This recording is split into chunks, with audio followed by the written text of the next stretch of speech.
Good morning student. आज हम एक पुराना टॉपिक उठा रहे हैं जो शायद छूट गया था, और वो टॉपिक है online trading, listing and derivatives. तो आइए देखते हैं ऑनलाइन ट्रेडिंग, लिस्टिंग और डेरिवेटिव्स होते क्या हैं। देखिए, ऑनलाइन ट्रेडिंग से आपका मतलब है कि निवेशक को जो भी सर्विस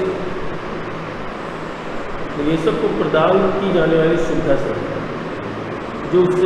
जो उसका उपयोग करके शेयर खरीदने और बेचने में सक्षम बनाता है। जैसे इंटरनेट ट्रेडिंग प्लेटफॉर्म, हम ऑनलाइन ट्रेडिंग के माध्यम से कस्टमर को या निवेशक को प्रोवाइड करते हैं। अगर हम रिक्वायरमेंट देखें ऑनलाइन ट्रेडिंग की, तो सबसे पहले तो आपको देखो अगर डीमैट अकाउंट, बैंक अकाउंट, ये दो बेसिक रिक्वायरमेंट होती है। और trading account, demat account, trading account और बैंक अकाउंट, ये तीन चीज़ें चाहिए होती हैं। डीमैट अकाउंट जो आप account where share are kept on electronic form. Demat account क्या होता है? जिसमें शेयर आपके इलेक्ट्रॉनिक फॉर्म में पड़े होते हैं, जिसमें हम इलेक्ट्रॉनिक फॉर्म में शेयर को रखते हैं, वो डीमैट अकाउंट कहलाता है। डीमैट खाता कर सकते हैं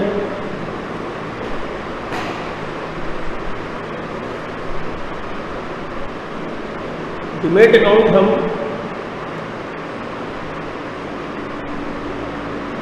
स्टॉक ब्रोकर के माध्यम से ओपन कर सकते हैं, जिसको हम डिपॉजिटरी पार्टिसिपेंट भी कहते हैं। देखिए, स्टॉक ब्रोकर को ही डिपॉजिटरी पार्टिसिपेंट कहा जाता है। और जो ट्रेडिंग अकाउंट होता है, ये ओपन होता है with broker who provide trading account number for doing trading of shares। मतलब ये ब्रोकर के साथ खोला जाता है जो ट्रेडिंग खाता संख्या प्रोवाइड करता है। इसको हम बोलते हैं डिंग ट्रेडिंग। फिर होता है बैंक अकाउंट, यानी money transaction in each trading account will happen through bank account link to each trading account. यानी प्रत्येक ट्रेडिंग अकाउंट में पैसे का लेन देन होगा, प्रत्येक ट्रेडिंग अकाउंट से आपका जुड़ा बैंक खाता। तो प्रत्येक ट्रेडिंग अकाउंट में पैसे का लेन देन होगा और प्रत्येक ट्रेडिंग खाते से जुड़ा बैंक खाता आपका जुड़ा होगा, प्रत्येक बैंक खाते से आपका खाता जुड़ा होगा। यानी प्रत्येक ट्रेडिंग अकाउंट लिंक होगा आपके बैंक अकाउंट से। अब इसके एडवांटेज क्या है? तो देखिए, you have ability to manage your own stock portfolio. इसको अपना पोर्टफोलियो मैनेज करना पड़ेगा। You will have more control and flexibility over the type of, जैसे कि दूसरा है you will have more control and flexibility over the type of transaction you choose to conduct। तीसरा है the commission cost for trading are significantly less money than using the service of professional broker।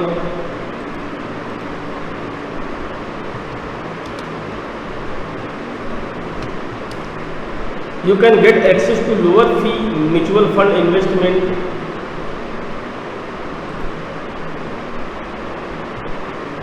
Online brokerage firms tend to offer their client a slew of tools, including real-time level to stock queue, quotes, news, financial tools, and graphs to help you to search।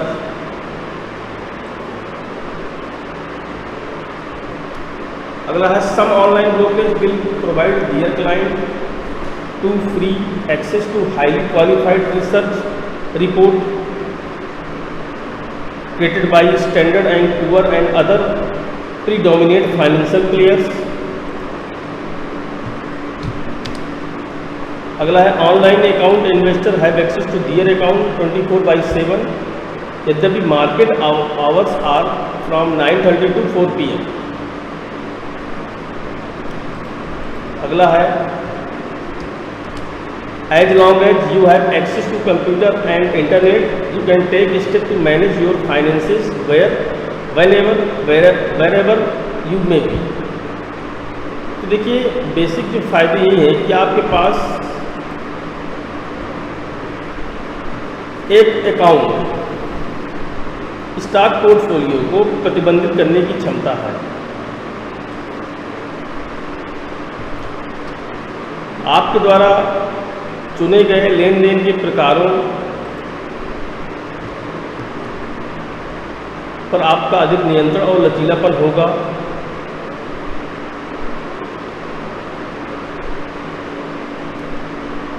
Trading के लिए commission की लागत की सेवाओं का उपयोग करने की तुलना में काफ़ी कम पैसा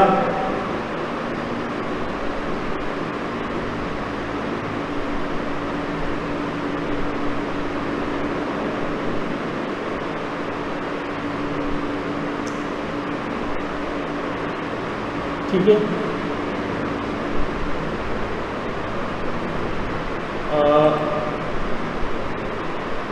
तो ये थे एडवांटेज। अब बेसिक अगर हम बात करें ऑनलाइन के अकाउंट्स निवेशकों के पास अपने खातों का जो विवरण है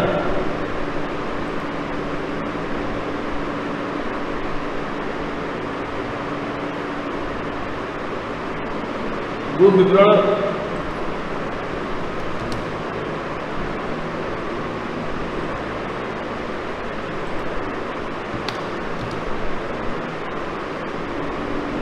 आपका जो खातों पहुंच है वो 24/7 तक हो सकती है। हालांकि बाजार के घंटे सुबह 9:30 से शाम 4 बजे तक ही खुलते हैं। जब तक आपके पास कंप्यूटर नेट तक पहुंच है आप मैनेजमेंट के लिए कदम उठा सकते हैं। जहां भी हो आपका फाइनेंस आपके पास होगा।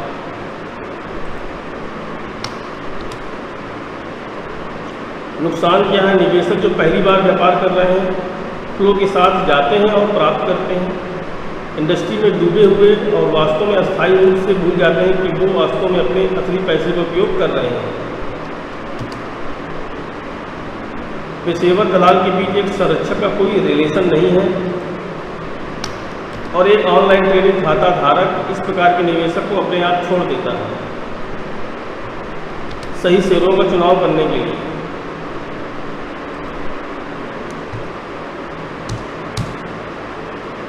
उपभोक्ता जो कि मूल बातों से परिचित नहीं है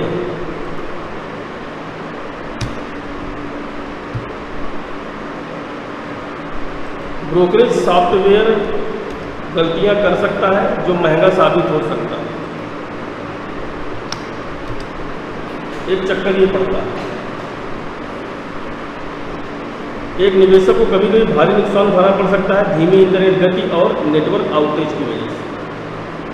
ये एक प्रॉब्लम यहाँ पर नुकसान में होती है। अब आती है बात लिस्टिंग की। तो लिस्टिंग का मतलब होता है स्टॉक एक्सचेंज पर जारी कर्ता की प्रतिभूतियों को ट्रेडिंग विशेषाधिकारों डीलिंग में प्रवेश करना। एक औपचारिक समझौते के माध्यम से एक्सचेंज पर डीलिंग के प्रवेश का मुख्य उद्देश्य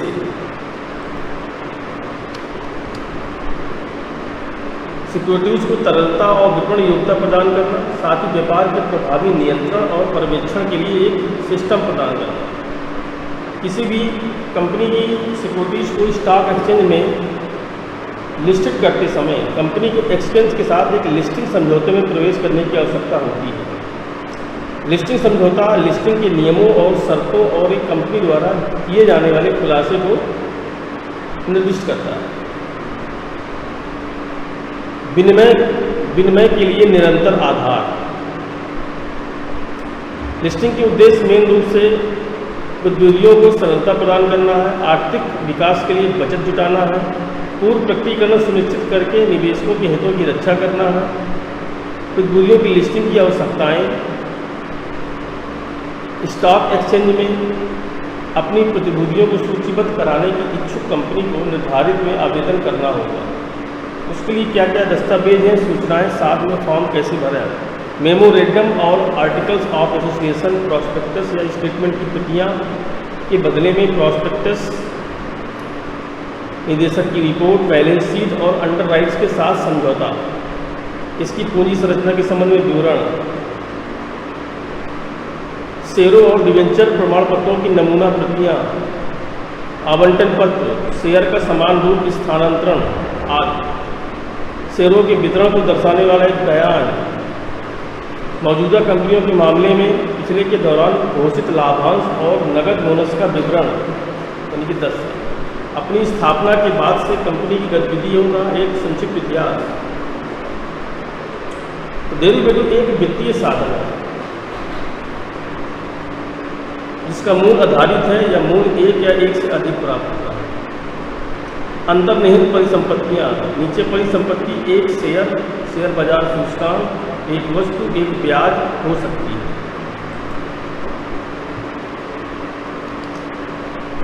दर हो या मुद्रा हो, जब परिसंपत्ति की कीमत बदलती है तो डेरिवेटिव का मूल्य भी बदल जाएगा। ये एक दो पक्षों के बीच अनुबंध है जहाँ एक पक्ष अपनी तिथियों पर किसी संपत्ति को खरीदने या बेचने के लिए सहमत होता है और मूल्यांकन करें। तो डेरिवेटिव बीमा के समान है। बीमा आग, बाढ़ जैसे विशिष्ट जोखिम से बचाता है, कोई दुर्घटना हो जाए, जबकि डेरिवेटिव बाजार जोखिम से बचाता है। इसके लाभ क्या है? वो रिस्क वाले लोगों से जोखिम उन्मुख लोगों को जोखिम स्थानांतरित करने में मदद करते हैं। तो भविष्य के साथ साथ वर्तमान कीमतों की खोज में मदद करते हैं। वो उद्यमशीलता की गतिविधि को प्रेरित करते हैं। तो जोखिम वाले प्रतिकूल लोगों की भागीदारी के कारण बाजार में कारोबार की मात्रा में वृद्धि करते हैं अधिक संख्या में।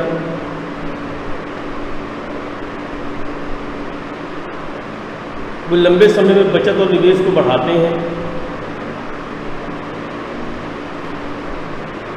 अब डेरिवेटिव इंस्ट्रूमेंट्स के प्रकार क्या हैं? देखिए, एक तो आपको होता है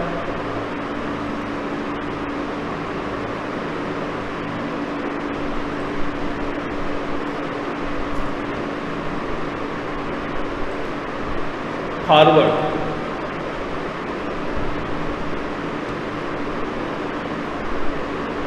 दूसरा होता है आपका भविष्य यानी कि फ्यूचर,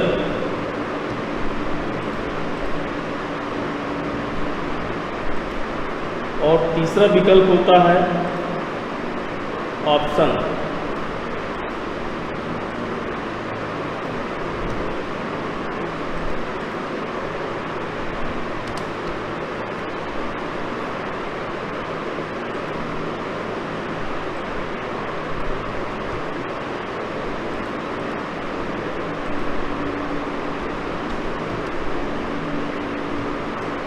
चौथा होता है swap, forwards, future, option, swaps.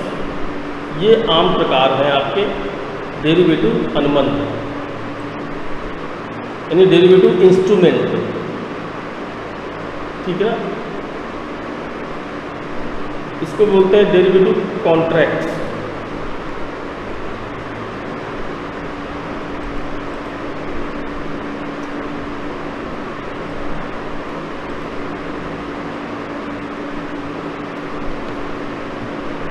Derivative contract कई प्रकार के हैं। एक कॉन्ट्रैक्ट्स में एक वायदा कॉन्ट्रैक्ट्स, दो पक्षों के बीच एक समझौता है।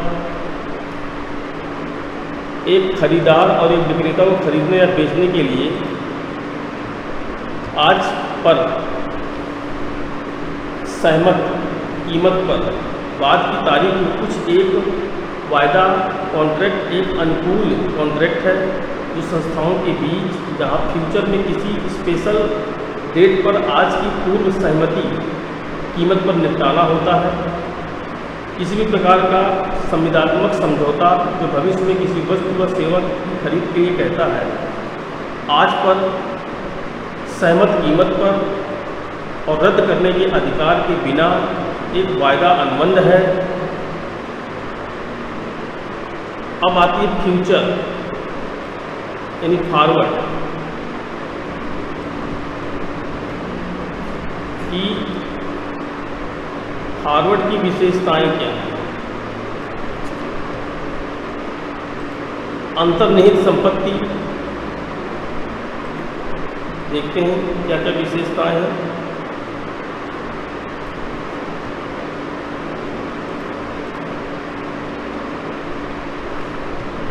अंडरलाइन एसेट्स,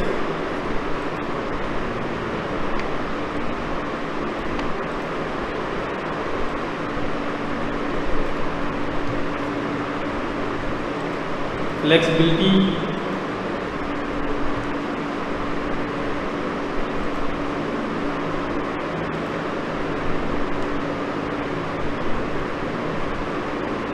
और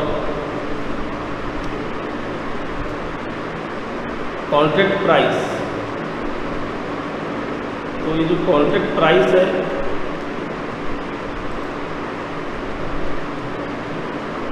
और दूसरा है सेटलमेंट,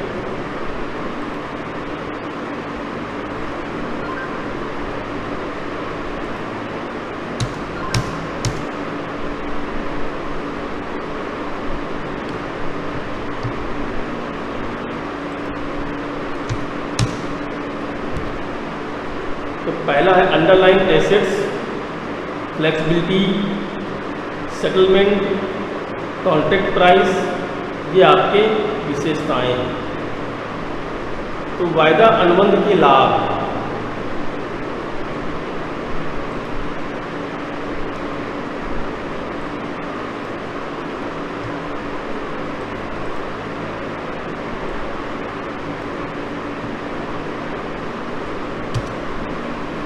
फॉरवर्ड कॉन्ट्रैक्ट, इसमें सबसे पहले आपका आता है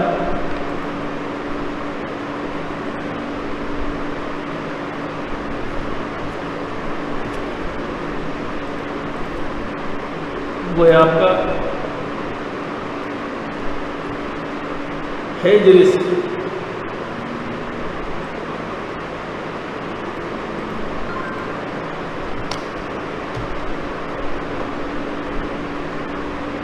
दूसरा आपका है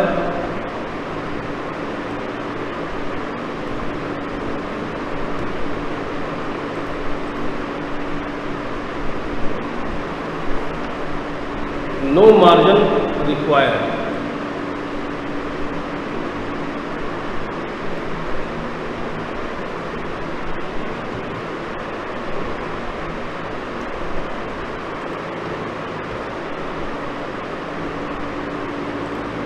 नो मार्जिन रिक्वायर्ड।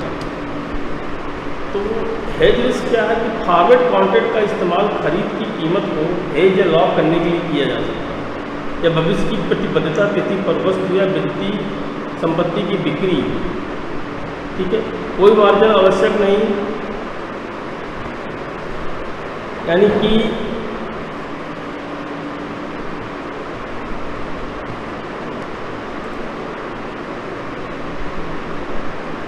ये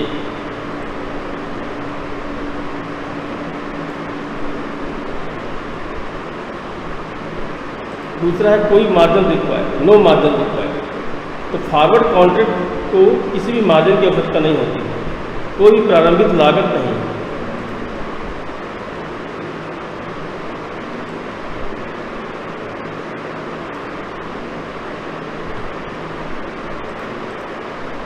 यानी कोई भी आपको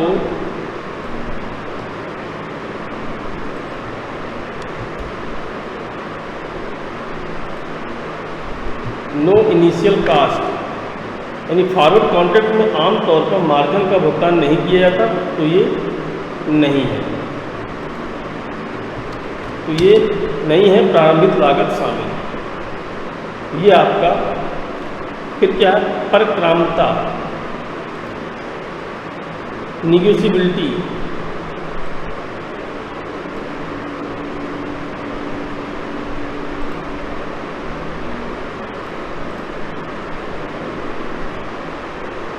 यानी कि निगोशिएबिलिटी क्या होती है, वायदा अनुबंध के नियम और शर्तें पर काम निगोशिएबल है। फॉरवर्ड दर्जी है और किसी भी राशि या अवधि के लिए लिखे जा सकते हैं। अब आता है डिसएडवांटेज।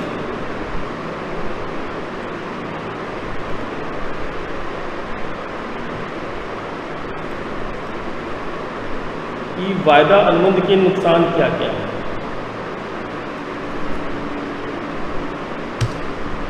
काउंटर पार्टी जोखिम,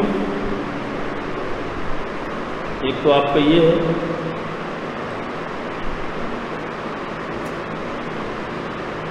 काउंटर पार्टी रिस्क,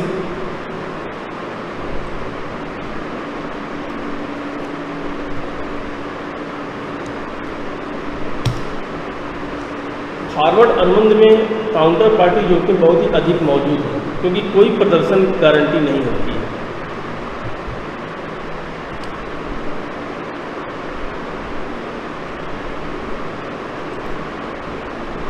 इसके बाद अगला है not traded in stock exchange.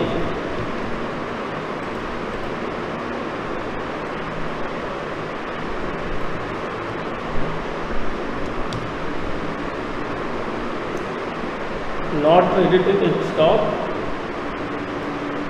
Exchange, क्योंकि फॉरवर्ड कॉन्ट्रैक्ट विनिमय या उनके पास तैयार सरलता है। फिर आता है ट्रांसपेरेंसी ऑफ प्राइसेस।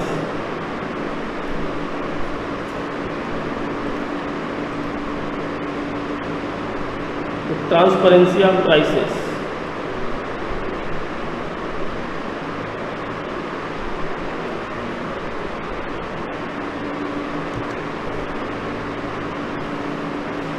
यानी कि अनुबंध की कीमत आमतौर पर सार्वजनिक रूप से उपलब्ध नहीं होती है। वहाँ डोमेन द्वारा कीमतों में कोई पारदर्शिता नहीं है, इसके लिए पूंजी की आवश्यकता होती है।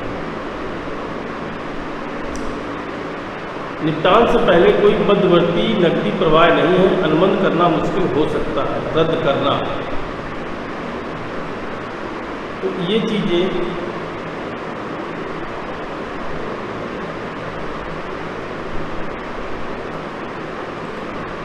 इसमें लागू होती है। ठीक है, तो अब मैं इसके बारे में आगे डिटेल में बात करूंगा।